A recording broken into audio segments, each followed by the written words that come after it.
Hi every one, എല്ലാവർക്കും പുതിയൊരു വീഡിയോയിലേക്ക് സ്വാഗതം. ഇന്ന് നമ്മൾ എടുക്കാൻ പോകുന്നത് ഭരണഘടനാ നിർമ്മാണ സഭയെക്കുറിച്ചാണ്. നമുക്കറിയാം, PSC പരീക്ഷയിൽ ഏറ്റവും പ്രധാനപ്പെട്ട ഭാഗങ്ങളിലൊന്നാണ് ഭരണഘടന.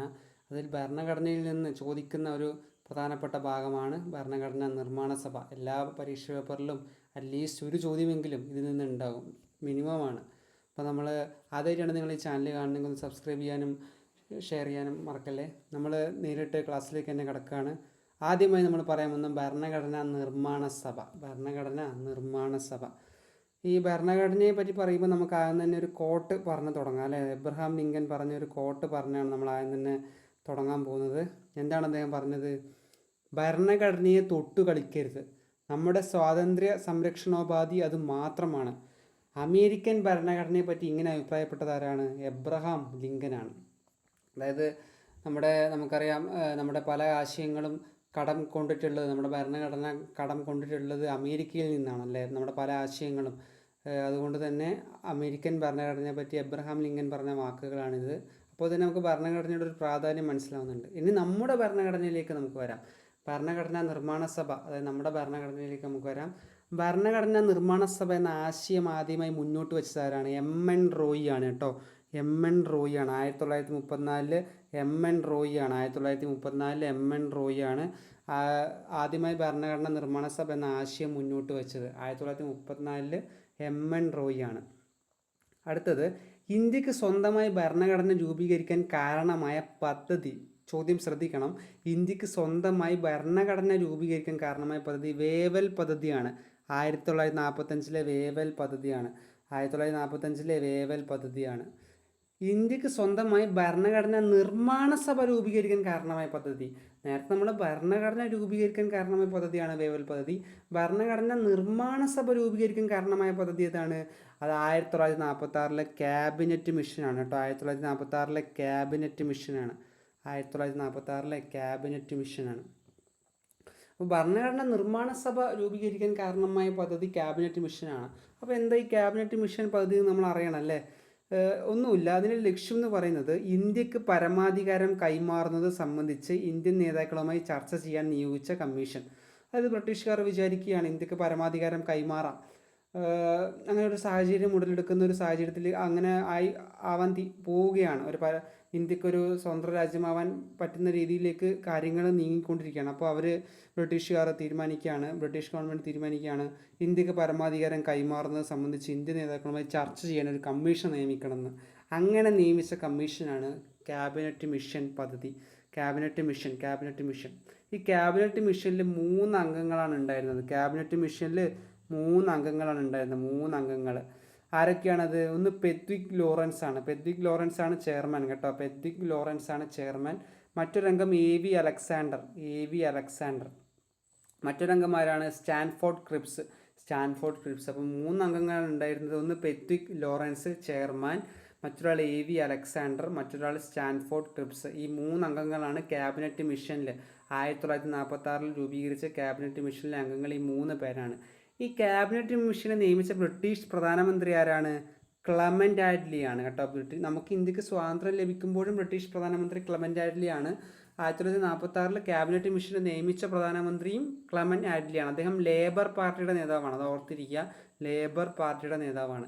ക്യാബിനറ്റ് മിഷൻ ഇന്ത്യയിലെത്തുമ്പോൾ വൈസ്രോയി ആരാണ്? വേവൽ പ്രഭുവാണ് കേട്ടോ. ക്യാബിനറ്റ് മിഷൻ ഇന്ത്യയിലെത്തുമ്പോൾ വൈസ്രോയി ആരാണ്? വേവൽ പ്രഭുവാണ്. 1946 മാർച്ച് 23 ബ്രിട്ടീഷ് ഇന്ത്യയിൽ എത്തി, അതായത് കറാച്ചിയിലെത്തി. ചോദ്യം ശ്രദ്ധിക്കണം. 1946 മാർച്ച് 23 ബ്രിട്ടീഷ് ഇന്ത്യ, അതായത് കറാച്ചിയിലാണ് എത്തിയത് ആദ്യമായിട്ട്. 1946 മാർച്ച് 24 ഇന്ത്യയിലെത്തി. അതായത് ഇന്ത്യയിൽ എപ്പോഴെത്തി എന്ന് ചോദിച്ചാൽ ഉത്തരം 1946 മാർച്ച് 24 ബ്രിട്ടീഷ് ഇന്ത്യയിൽ ആദ്യം എത്തിയെന്ന് ചോദിച്ചാൽ അതിൻ്റെ തൊട്ട് തലേന്ന് മാർച്ച് 23 അത് കറാച്ചിയിലാണ് എത്തിയത്. ഇന്നത്തെ പാകിസ്ഥാനുള്ള സ്ഥലമാണല്ലേ കറാച്ചി. 1946 മെയ് 16 ആദ്യ പദ്ധതി പ്രഖ്യാപിച്ചു. അവർ ആദ്യ പദ്ധതി പ്രഖ്യാപിച്ചു. അതേ വർഷം ജൂൺ 16 രണ്ടാം പദ്ധതി പ്രഖ്യാപിച്ചു. അപ്പോൾ നമുക്ക് സംശയമുണ്ടോ എന്ത് ഈ ആദ്യ പദ്ധതിയും രണ്ടാം പദ്ധതിയും? അത് നമ്മളിപ്പോൾ നോക്കാൻ പോവാണ്. മെയ് 16 പ്രഖ്യാപിച്ച, അതായത് 1946 മെയ് 16 പ്രഖ്യാപിച്ച ആദ്യ പദ്ധതി എന്ന് പറയുന്നത് ഏകീകരിക്കപ്പെട്ട ഇന്ത്യക്ക് പുത്രിക രാജ്യ പദവിയും സ്വാതന്ത്ര്യവും. ഡൽഹി ആസ്ഥാനമാക്കി ഒരു കേന്ദ്ര ഗവൺമെൻറ് രൂപീകരിക്കുക. എല്ലാ സമുദായക്കാർക്കും തുല്യ പരിഗണന നൽകിക്കൊണ്ട് കേന്ദ്രത്തിൽ ഒരു ഇടകാല സർക്കാർ രൂപീകരിക്കുക. ഇതാണ് നമ്മുടെ 1946 മെയ് 16 ചേർന്ന പദ്ധതിയിൽ അവർ സ്വീകരിച്ച ചില നിലപാടുകൾ, കുറച്ച് കാര്യങ്ങൾ. അതായത് ഏകീകരിക്കപ്പെട്ട ഇന്ത്യക്ക് പുത്രിക രാജ്യ പദവിയും സ്വാതന്ത്ര്യവും, ഡൽഹി ആസ്ഥാനമാക്കി ഒരു കേന്ദ്ര ഗവൺമെൻറ് രൂപീകരിക്കുക, എല്ലാ സമുദായക്കാർക്കും തുല്യ പരിഗണന നൽകിക്കൊണ്ട് കേന്ദ്രത്തിൽ ഒരു ഇടകാല സർക്കാർ രൂപീകരിക്കുക. ഇതാണ് മെയ് 16 1946 ആദ്യത്തെ പദ്ധതിയിലൂടെ ക്യാബിനറ്റ് മിഷൻ പ്രഖ്യാപിച്ചത്.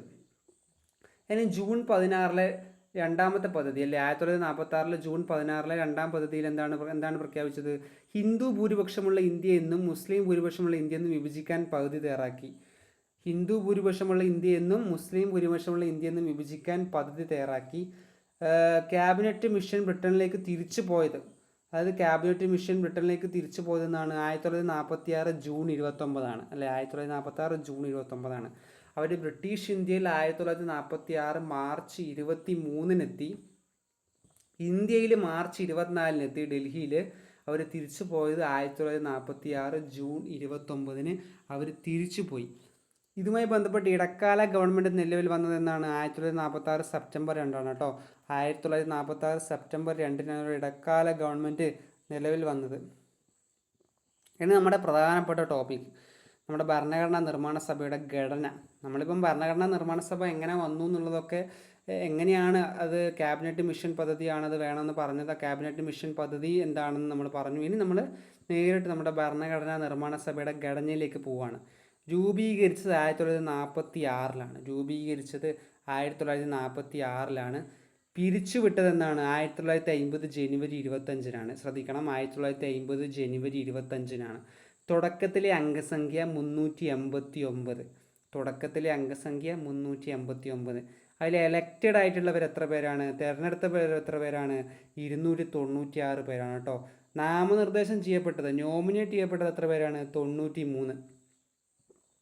അതായത് കൃത്യമായിട്ട് പറയുമ്പോൾ സ്റ്റേറ്റ്സിൽ നിന്ന് 292 പേര്, നാട്ടുരാജ്യങ്ങളിൽ നിന്ന് 93 പേര്, ചീഫ് കമ്മീഷണേഴ്സ് പ്രൊവിൻസിൽ നിന്ന് 4 പേര്.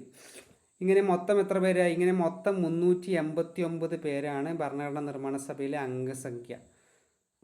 അടുത്തത് എന്താണ്? പാകിസ്ഥാൻ അല്ലെങ്കിൽ മുസ്ലിം ലീഗ് അംഗങ്ങൾ പിന്മാറിയപ്പോൾ, അതായത് നമ്മുടെ പാകിസ്ഥാൻ രൂപീകരിച്ചപ്പോൾ അവർ പിന്മാറിയപ്പോൾ ഈ 389 90 പേര് കുറഞ്ഞ് 299 ഇതിൽ എലക്റ്റഡ് ആയിട്ടുള്ളവർ എത്ര പേരാണ്? 229. നോമിനേറ്റഡോ 70.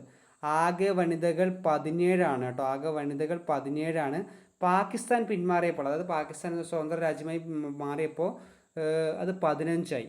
അതായത് ഭരണഘടനാ നിർമ്മാണ സഭ തുടങ്ങിയ സമയത്ത് 1946 രൂപീകരിച്ച സമയത്ത് 17 പേരുണ്ടായിരുന്നു.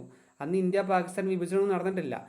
പാകിസ്ഥാൻ സ്വതന്ത്രമായി പോയപ്പോൾ പാകിസ്ഥാൻ അതിൽ നിന്ന് പിന്മാറിയപ്പോൾ ഈ 17 എന്നുള്ളത് 15 ആകെ മലയാളികൾ 17 പേരാണ് കേട്ടോ.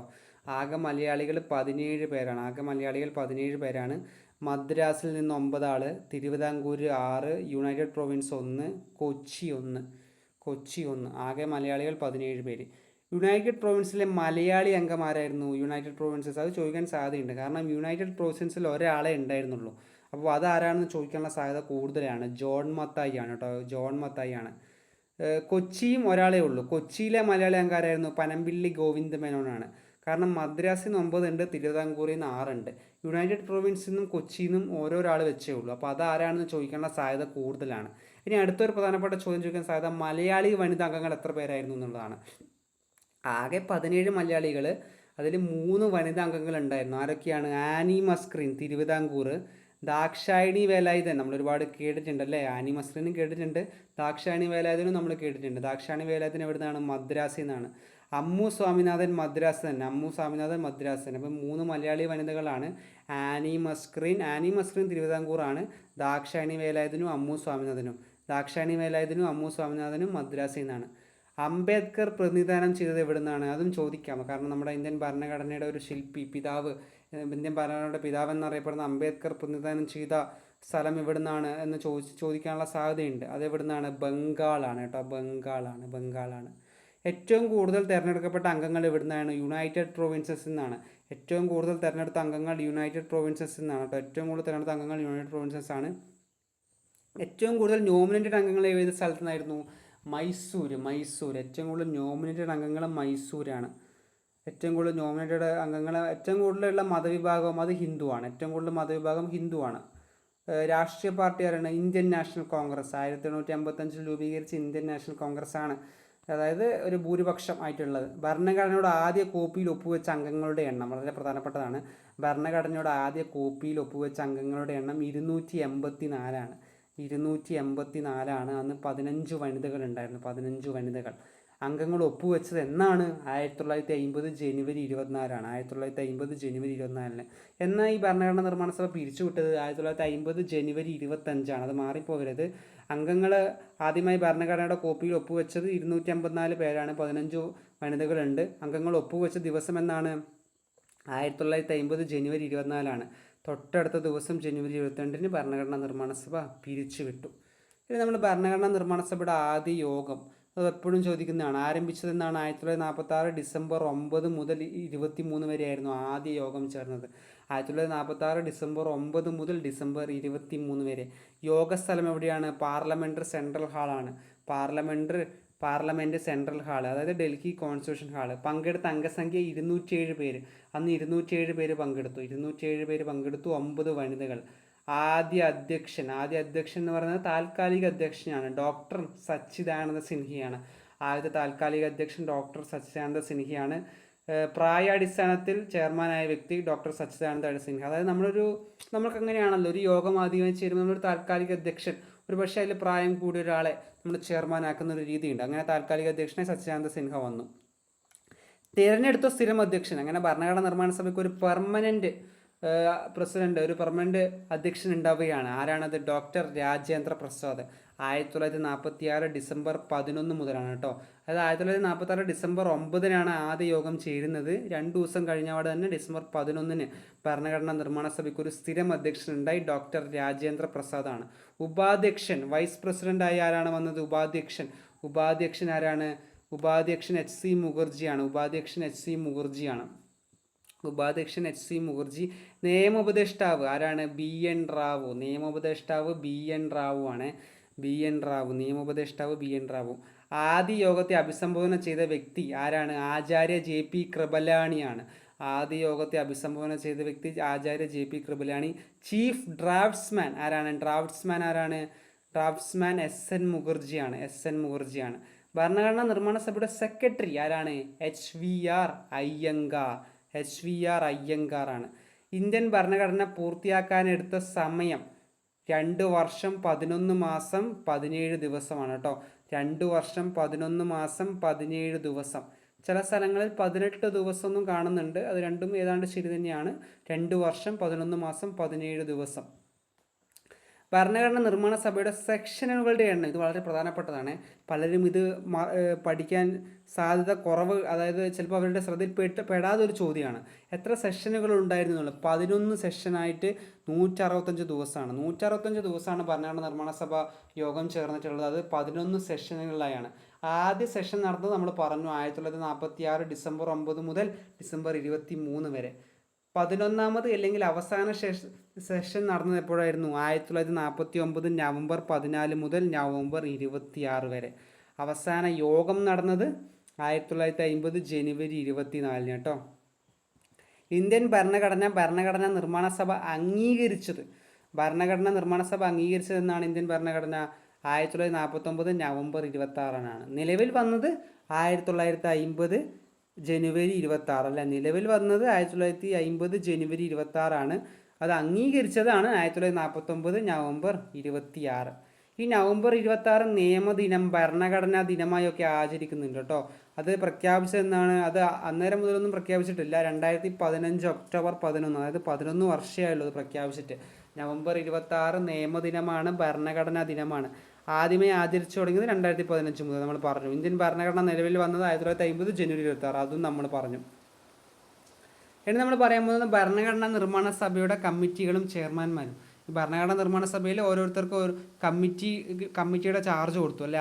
ആദ്യം ഡോക്ടർ രാജേന്ദ്ര പ്രസാദിനെ പറ്റിയാണ് നമ്മൾ പറയുന്നത്. ഡോക്ടർ രാജേന്ദ്ര പ്രസാദ്, അദ്ദേഹത്തിന് കിട്ടിയ കമ്മിറ്റികൾ ഏതൊക്കെയാണ്? Rules of procedure, steering committee, ad hoc committee on national flag. ഈ 3 പ്രധാനപ്പെട്ട കമ്മിറ്റികളാണ് അദ്ദേഹത്തിന് ലഭിച്ചത് കേട്ടോ. Rules of procedure, steering committee, ad hoc committee on national flag. ഇനി ജവഹർലാൽ നെഹ്റുവിന് ലഭിച്ച കമ്മിറ്റികൾ അതൊക്കെയാണ്: union powers, union constitution, state committee. നമ്മുടെ ഉരുക്കു മനുഷ്യൻ സർദാർ വല്ലഭായ് പട്ടേലിന് ലഭിച്ചത് എന്തൊക്കെയാണ്? മൗലികാവകാശ ഉപദേശക സമിതി, അതെ, ന്യൂനപക്ഷ സമിതി കേട്ടോ. അതായത് സർദാർ വല്ലഭായ് പട്ടേലിന് മൗലികാവകാശ ഉപദേശക സമിതി, ന്യൂനപക്ഷ സമിതി. ഇനി JP കൃപലാനിക്ക് മൗലികാവകാശ ഉപകമ്മിറ്റിയാണ്. HC മുഖർജിക്ക് ന്യൂനപക്ഷ ഉപകമ്മിറ്റി. ഇത് രണ്ടിൻ്റെയും പ്രധാനപ്പെട്ട ചെയർമാൻ ആരായിരുന്നു? സർദാർ വല്ലഭായ് പട്ടേലാണ്. ചെയർമാൻമാരായിട്ടാണ് ആര് വന്നത്? നമ്മുടെ JP കൃപലാനി മൗലികാവകാശം വന്നു, HC മുഖർജി ന്യൂനപക്ഷം വന്നു. പട്ടാഭി സീതാരാമയ്യ ഹൗസ് കമ്മിറ്റിയാണ് കേട്ടോ. പട്ടാഭി സീതാരാമയ്യ ഹൗസ് കമ്മിറ്റിയാണ്. ഓർഡർ ഓഫ് ബിസിനസ് കമ്മിറ്റി ആരാണ്? KM മുൻഷി അല്ലേ? KM Munshi. Order of business committee KM Munshi. Credential committee ആരാണ്? അല്ലാടി കൃഷ്ണസ്വാമി അയ്യർ. ഈ KM മുൻഷിയും അല്ലാടി കൃഷ്ണസ്വാമി അയ്യർ നമ്മുടെ ഡ്രാഫ്റ്റിംഗ് കമ്മിറ്റിയിൽ അംഗങ്ങളായിരുന്നു കേട്ടോ. ഇനി നമ്മൾ ഡ്രാഫ്റ്റിംഗ് കമ്മിറ്റിയെ പറ്റിയാണ് പറയുന്നത്. കരട് സമിതി ചെയർമാൻ ആരാണ്? ഡോക്ടർ BR അംബേദ്കർ, എല്ലാവർക്കും അറിയാം. രൂപീകരിച്ചത് 1947 ഓഗസ്റ്റ് 29. ശ്രദ്ധിക്കണം, 1947 ഓഗസ്റ്റ് 29. ഭരണഘടനയുടെ കരട് സമർപ്പിച്ചത് എന്നാണ്? 1948 നവംബർ 4. 1948 നവംബർ 4. അംഗസംഖ്യ 7 പേരാണ് ഉണ്ടായിരുന്നത്. ആരൊക്കെയാണ് 7 പേർ? ഡോക്ടർ BR അംബേദ്കർ ചെയർമാനായിട്ട്, Alladi Krishnaswami Iyer, KM Munshi, N Gopalaswami Ayyangar, Syed Muhammad Saadulla, N Madhava Rao, TT Krishnamachari. 7 പേരാണ് ഉണ്ടായിരുന്നത്. ഡ്രാഫ്റ്റിംഗ് കമ്മിറ്റിയിൽ നിന്ന് രാജിവെച്ച വ്യക്തി ആരാണ്? DL മിത്തലാണ്. ഡ്രാഫ്റ്റിംഗ് കമ്മിറ്റിയിൽ നിന്ന് രാജിവെച്ച ആൾ DM മിത്തലാണ് കേട്ടോ. DL മിത്തലാണ്. ഡ്രാഫ്റ്റിംഗ് കമ്മിറ്റിയിൽ അംഗമായിരിക്കും അന്തരിച്ച വ്യക്തി ആരാണ്? CP വെയ്ത്താനാണ്.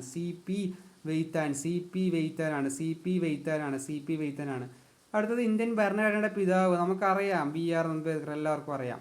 ഭരണഘടനാ തലവൻ ആരാണ്? രാഷ്ട്രപതിയാണല്ലേ. ഭരണഘടനാ തലവൻ രാഷ്ട്രപതിയാണ്. ഭരണഘടനാ സംരക്ഷകൻ സുപ്രീം കോടതി. Guardian of the Indian constitution supreme കോടതി. ഇനി നമ്മൾ ഭരണഘടനാ നിർമ്മാണ സഭയുമായി ബന്ധപ്പെട്ട അനുബന്ധ വിവരങ്ങളൊന്ന് ജസ്റ്റ് നോക്കുകയാണ്. എന്താണ് ഭരണഘടനാ നിർമ്മാണ സഭയിൽ BR അംബേദ്കർ തൻ്റെ അവസാന പ്രസംഗത്തിൽ യൂണിറ്റി ഓഫ് ട്രിനിറ്റി എന്ന് വിശേഷിപ്പിച്ചത് എന്തിനെയാണ്? BR അംബേദ്കർ തൻ്റെ അവസാന പ്രസംഗത്തിൽ യൂണിറ്റി ഓഫ് ട്രിനിറ്റി എന്ന് വിശേഷിപ്പിച്ചത് എന്താണ്? സ്വാതന്ത്ര്യം, സമത്വം, സാഹോദര്യം അല്ലേ. സ്വാതന്ത്ര്യം, സമത്വം, സാഹോദര്യം അല്ലേ, അതിനെയാണ് വിശേഷിപ്പിച്ചത് കേട്ടോ. ഭരണഘടനാ നിർമ്മാണ സഭയെ ഹിന്ദു സഭ എന്ന് വിശേഷിപ്പിച്ചത് ആരാണ്? Lord viscount Simon. ഇന്ത്യൻ ഭരണഘടനാ നിർമ്മാണ സഭയിൽ ഇന്ത്യയിലെ ഒരൊറ്റ വിഭാഗം ജനങ്ങളെ മാത്രമേ പ്രതിനിധീകരിക്കുന്നുള്ളൂ എന്ന് അഭിപ്രായപ്പെട്ടത് ആരാണ്? വിൻസ്റ്റൺ ചർച്ചിൽ, ബ്രിട്ടീഷ് മുൻ പ്രധാനമന്ത്രിയാണ് അല്ലേ. വിൻസ്റ്റൺ ചർച്ചിലാണ് അങ്ങനെ പറഞ്ഞത്. ഡ്രാഫ്റ്റിംഗ് കമ്മിറ്റിയെ ഡ്രിഫ്റ്റിംഗ് കമ്മിറ്റി എന്ന് വിശേഷിപ്പിച്ചവരാണ്? നസ്രുദ്ദീൻ അഹമ്മദ്. ഭരണഘടനാ നിർമ്മാണ സഭയുടെ മുദ്ര എന്തായിരുന്നു? ആനയാണ്. ഭരണഘടനാ രൂപീകരണത്തിന് ചെലവായ തുക 64 ലക്ഷം രൂപയാണ്. ദേശീയ പതാക അംഗീകരിച്ചത് PSC പരീക്ഷയുടെ സ്ഥിരം ചോദ്യമാണ്, അധികം പേര് തെറ്റിക്കുന്ന ഒരു ചോദ്യം കൂടിയാണ്. ദേശീയ പതാക അംഗീകരിച്ചത് 1947 ജൂലൈ 22. ഹിന്ദി ഔദ്യോഗിക ഭാഷയായി ഭരണഘടനാ നിർമ്മാണ സഭ അംഗീകരിച്ചത് 1949 സെപ്റ്റംബർ 14 കേട്ടോ. ദേശീയ ഗാനം, ദേശീയ ഗീതം എന്നിവ അംഗീകരിച്ചത് എന്നാണ്? 1950 ജനുവരി 24. ദേശീയ ഗാനവും ദേശീയ ഗീതവും അംഗീകരിച്ചത് 1950 ജനുവരി 24. ഇത് പഠിക്കുമ്പോൾ തന്നെ നമുക്ക് സംശയം വരും, ദേശീയ പതാകയും ഇതേ ദിവസമാണോ? അതാണ് ഞാൻ എടുത്തു പറഞ്ഞത്. അല്ല, ദേശീയ പതാക അംഗീകരിച്ചത് 1947 ജൂലൈ 22. ദേശീയ ഗാനവും ദേശീയ ഗീതവുമാണ് 1950 ജനുവരി 24 കേട്ടോ. ഭരണഘടനാ നിർമ്മാണ സഭയിൽ ആംഗ്ലോ ഇന്ത്യൻ പ്രതിനിധി ആരാണ്? ഫ്രാങ്ക് ആന്റണിയാണ്. ഇന്ത്യൻ ഭരണഘടനയുടെ ലേ ഔട്ട് തയ്യാറാക്കിയത് ആരാണ്? നന്ദലാൽ ബോസ്. ഭരണഘടനയുടെ കയ്യെഴുത്ത് പ്രതി തയ്യാറാക്കിയത് ആരാണ്? ഇംഗ്ലീഷിൽ പ്രേം ബിഹാരി നരേൻ റായ്സാദ് കേട്ടോ. പ്രേം ബിഹാരി നരേൻ റായ്സാദാണ്. ഹിന്ദിയിൽ വസന്ത് കൃഷ്ണ